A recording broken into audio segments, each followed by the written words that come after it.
So, when we were talking last, I mentioned basic needs and how we need to be mindful of where we're at and what we really need.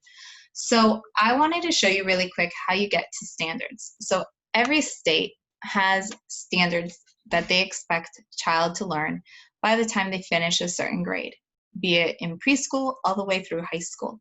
And a lot of teachers have love-hate relationship with these. Um, Biggest reason is curriculums like to put you in this little box. They tell you this is how it is, this is what it should look like, and this is how you do it. Can I please just stop right here and look at something with you guys?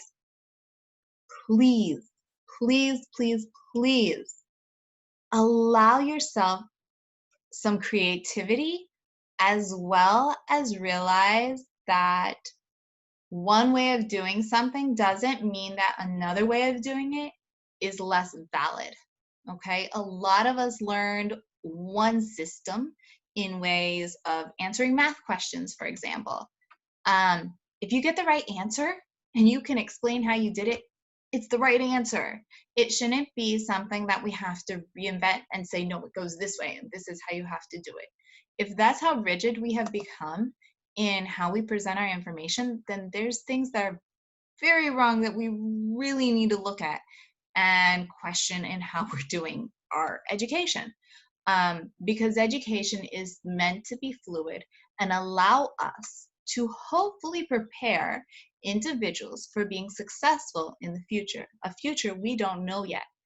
Had we realized that this pandemic was coming or that anything in history was coming ahead of us, perhaps we would have been prepared better.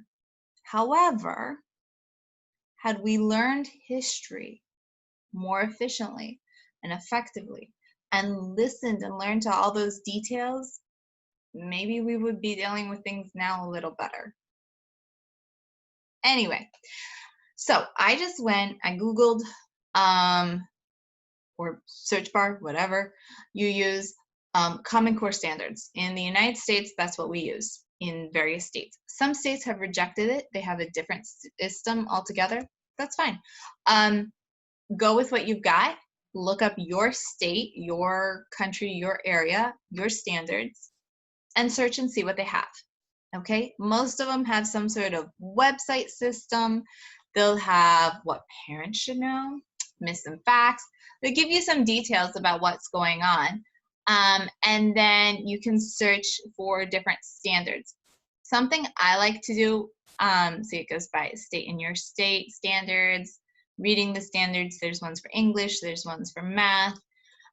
There are standards, by the way, for art, music, you name it, any kind of subject you may have or want to learn. Typically there's standards, there's expectation for what you should be able to know.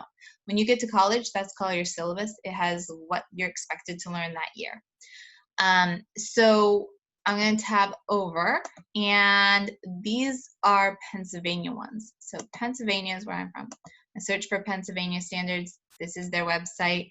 I clicked on pre-K in this situation because that's the grade I typically teach. I can choose first grade all the way through high school. And then through that, it gives you the explanation. It says what it is and why you need to do it. I like searching for Pennsylvania's one for the elementary one because we have a nice little booklet. And this little booklet, PDF document, so I can save it to my computer if I felt like I could print it. Don't feel like wasting the paper. But it tells me where to look for, what the standards are, what are the focus, and then we'll scroll all the way down. And it does it in nice little colored blocks to help me understand all the concepts. So if you're feeling super ambitious, take a look over whatever your state standards are. Why? Because as a parent, if you're better aware of what's going on and what your child needs to be able to do, you kind of become more aware, more educated for yourself. And it doesn't have to take super long. I just scrolled down really quick. I could read this really quick, explore and ask questions to seek Meaningful information about a growing range of topics, ideas, and tasks. Okay, so my kid needs to know how to explain and ask questions. Simple. So now I know I'm going to start asking my kid a lot of questions. I'm going to start having them tell me what they're eating for breakfast in the morning, or what did they read about. If they can't answer, maybe I'm going to have them show me a picture, you know, or I'm going to review what we just did and look at it and help them and say, what color is this? Red. Yep, red. This color is red. And help them understand what it is they're seeing. Eventually, I'm going to have them say questions too. I'm going to have them make choices or try to engage in asking questions in various ways. And there are a lot of creative ways of doing that.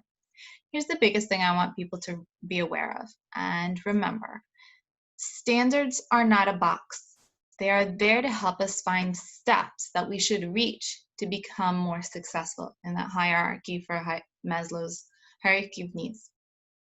So let's see if I can show you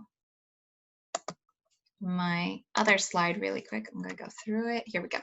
So academic standards. This one I chose was in a 3rd grade math standard. And this one looks at math measurements.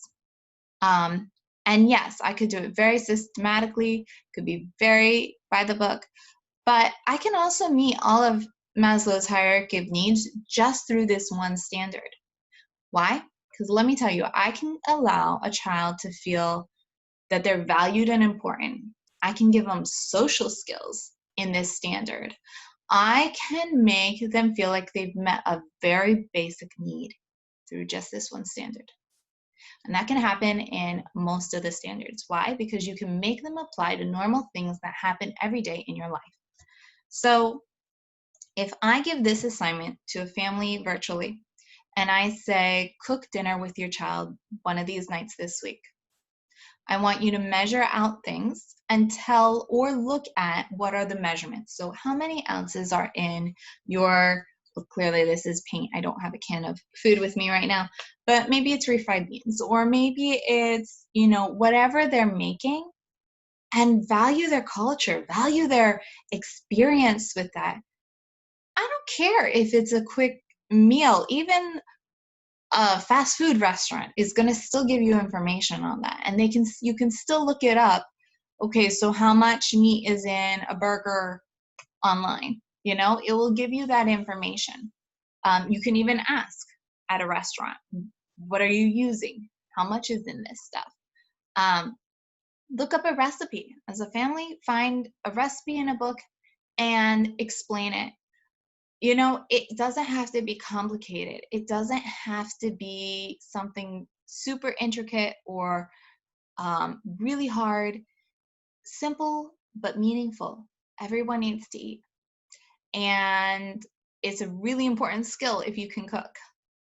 So encouraging a family to work together to make a meal even once, no matter how hard it is, meets a standard.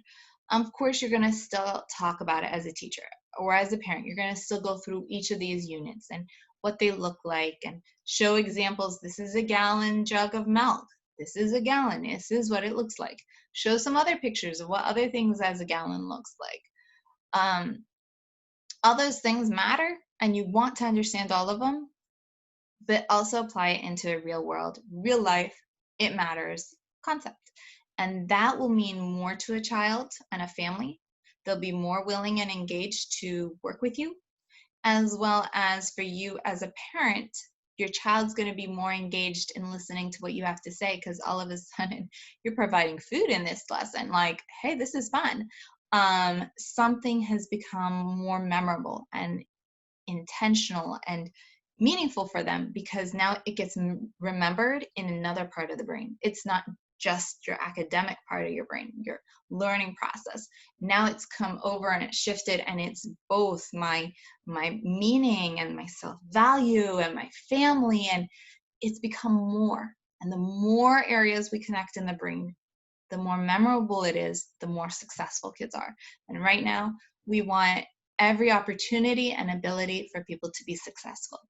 Because when we go through an area of traumatic experience, be it significant or minor, our brains process it differently. We need to utilize what tools we have to make as much progress as possible for everyone.